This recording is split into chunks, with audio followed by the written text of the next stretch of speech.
Hello, everyone. Can you hear me okay? This is one of my favorite parts of the conference because I get to tell you about what Coptic Solidarity has done in the last year.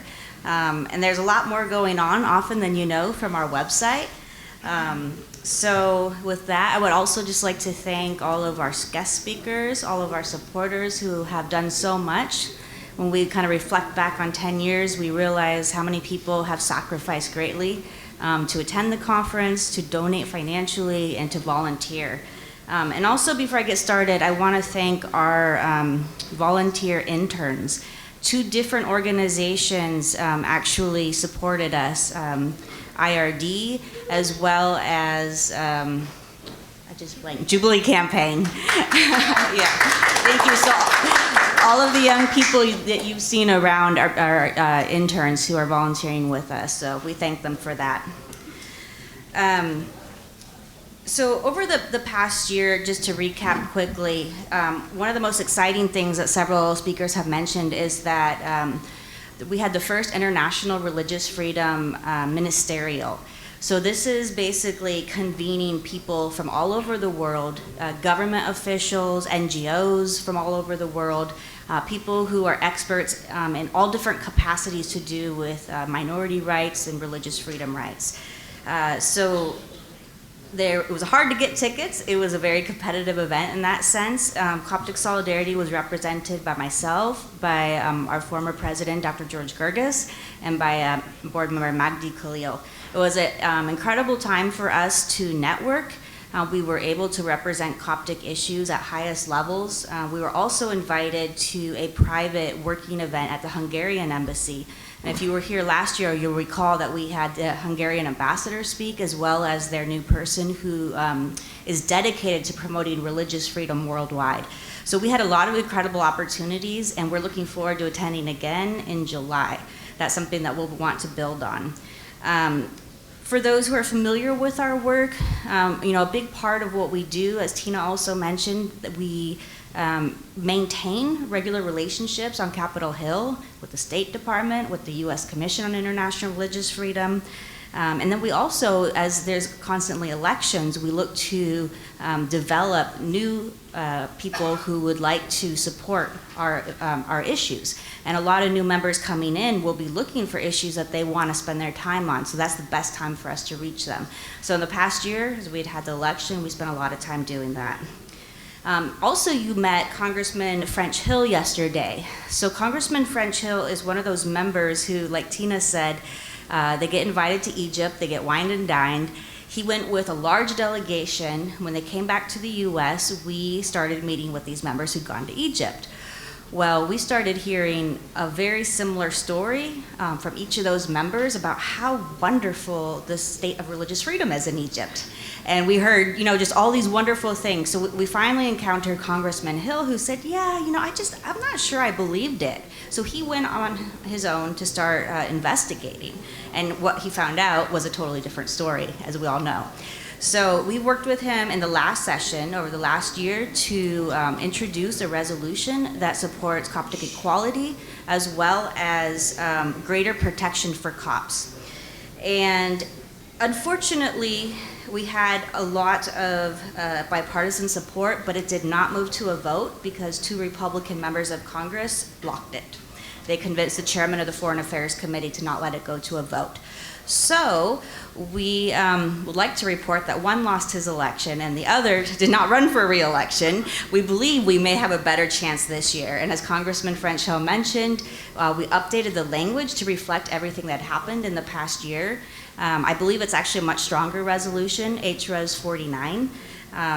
And that's something we also did an advocacy campaign for. So essentially, we do an online campaign where our supporters, all you have to put in is your name, your address into our website, and it'll automatically map it to show you who your member of Congress is. There's a sample letter, you click send, or you can edit it if you want. So we've had our supporters contacting the members of Congress, asking them to co-sponsor that resolution. And as Congressman French Hill said, Chris Smith, who is one of the most well-known advocates of religious freedom for many, many years, just co-sponsored it yesterday, which is fantastic news for us. So that's something, it's excellent news. So we are going to continue to work on that. We'd also like to see a Senate companion resolution because both of these were introduced in the House. So we need to work on building up support on the Senate side as well. A few of the other issues. So communications, we send out a weekly roundup basically of news about what's happening in Egypt with Copts and kind of related issues. So that goes to nearly every congressional office, to many government officials, as well as to all of our supporters. Some of the other things we're doing with awareness and communication, about a year ago, we started translating key documents and key articles into Arabic or from Arabic into English. We have a very large following group of people in Egypt and actually all throughout the Middle East, which is kind of interesting to know. That we have first-generation immigrants who all don't read English very quickly. So to have kind of content in both languages is something that we see is really assisting the organization right now to grow and to bring in more people to want to be involved. So a few other things with communications. Last year I told you about the report that Magdi Khalil wrote on our behalf about discrimination against Copts in soccer. So as actually was mentioned yesterday, right, there's no Copts on any of the big national teams, and no Copts represent Egypt in the World Cup or on the Olympic team. This report got a lot of media attention. And you might say, soccer, like football, is it the biggest issue? But if that's the thing that gets people interested in knowing what discrimination is happening to Copts, then that's great. So we're going to continue to work on that. We've contacted FIFA multiple times. They even, after we started getting press coverage, they actually created a new way to report discrimination, like a whole new online mechanism, but they have not responded to our requests. So that's something that we'll be keeping track of. Another issue that Magdi Khalil also wrote about, an excellent report. If you haven't read it, it should be in those folders we handed out. It's a report called A Glimpse into the Mindset of Sheikh Ahmed El-Tayeb, the Grand Imam of Al-Azhar.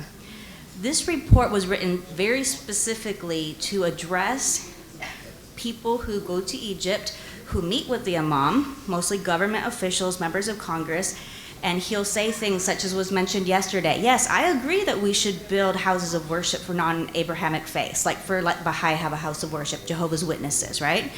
But what does he say in Arabic to his own audience in Egypt or in the greater Middle East? Completely opposite things, right? So this report takes all these examples of different issues, human rights, religious freedom, women's rights, and it goes side by side explaining this is what he says in English, this is what he says in Arabic. This is an excellent report. It's available on our website as well as the hard copy that we gave you, and we would love for you to distribute it if you can. Our social media grew over 27% this last year, which is fantastic. Again, a lot of followers throughout the world, not just here in the US. And then also our annual conference, last year was one of our most successful yet. We had over 28 guest speakers. As some of you were here will recall, we had Lord David Alton. We had MP Garnet Genuis from Canada, and just a lot of fantastic speakers. So in conclusion, well, I should say actually, if you have any questions about our work, because I know we're running a little behind and I don't want to take too much time, if you have any questions, please feel free to ask me about what we do later after the event. Feel free to find me. But I wanted to conclude with just a few thoughts. On the way out here, I thought I would work on my flight. And you know how it is. It seems like the spaces get smaller and smaller and there's no room for your laptop and then the person leans their seat back and you know how it goes. So I found this film called Selma. I don't know if any of you have seen it. I thought it was new because apparently I'm behind the times. It came out in 2015 and it's a film that basically is explaining and showing the work of Martin Luther King Jr. in Selma, Alabama. And I was struck again because often I compare, when people say, what do you do, Lindsay? And I say, I work on behalf of Copts in Egypt. And they're like, who are they? I got to go through the whole thing. And often I say, well, it's kind of like living in the US pre-civil rights era.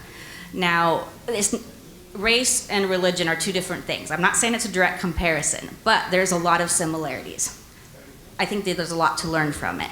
So I wanted to point out just a couple things that I learned from this film on the way out here and in ways that it reminded me that we have a lot to learn from other civil rights leaders.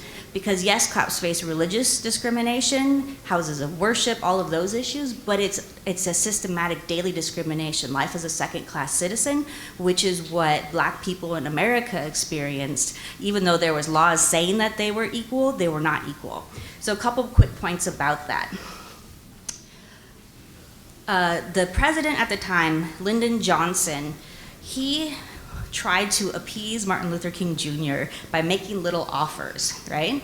So we see this sort of similarity with President Sisi. Like, maybe I'll give you the one big cathedral and it'll distract you from the fact that this very same week other churches are being closed. In fact, more churches are being closed than are being opened, right? So in the film, it was very interesting to see that negotiation. I'll give you one small thing to try to get you to not hold that rally, that march in Selma. Another thing during this era that I saw was impunity.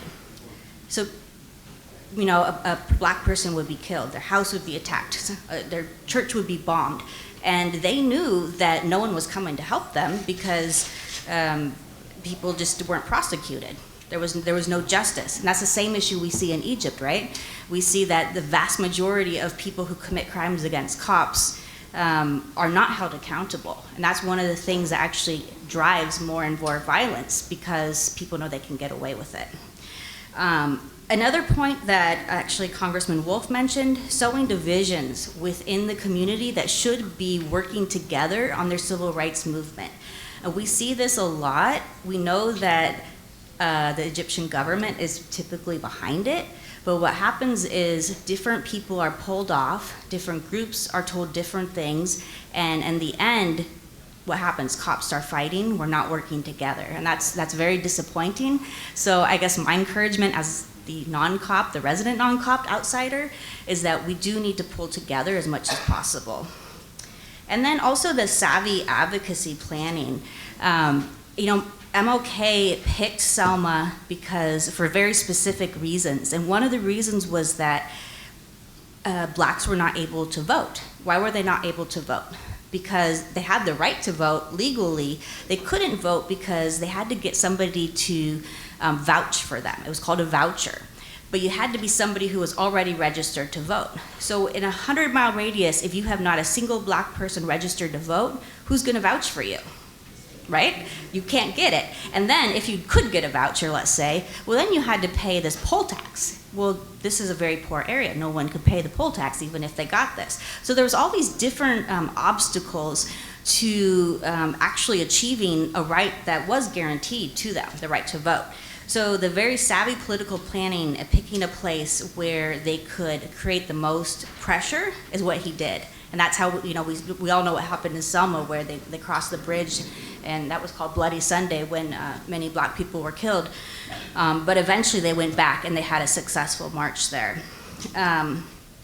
Two more things, responsibility. During this time, a young Black activist was killed, and Martin Luther was speaking at the funeral, and he says, whose responsibility is it that this young man was killed? You know, and you think he's gonna say, well, it's the kind of the evil government.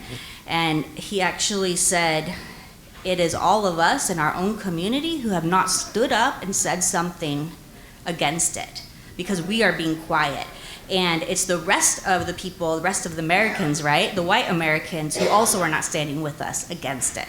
And I think we need to say the same thing about the situation in Egypt. Cops themselves need to stand up for one another, and also whether it's secularists or other people like here in the US and other countries who want to partner, find those partners. So let's take responsibility. And then lastly, sacrifice. The FBI was tracking MLK.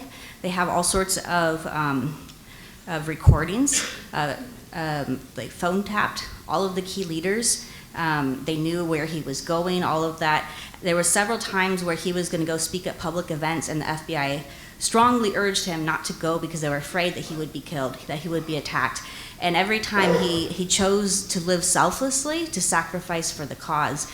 And I think that, you know, not everybody is going to make that decision, that such extreme sacrifice, but I think I would like to say that that cause would never have gone anywhere to achieve greater civil liberty here in America if it weren't for the financial sacrifice, the bravery, people spending their time, and people taking risks. So with that, I would like to encourage all of us to consider how we can continue to support Coptic equality in the coming year.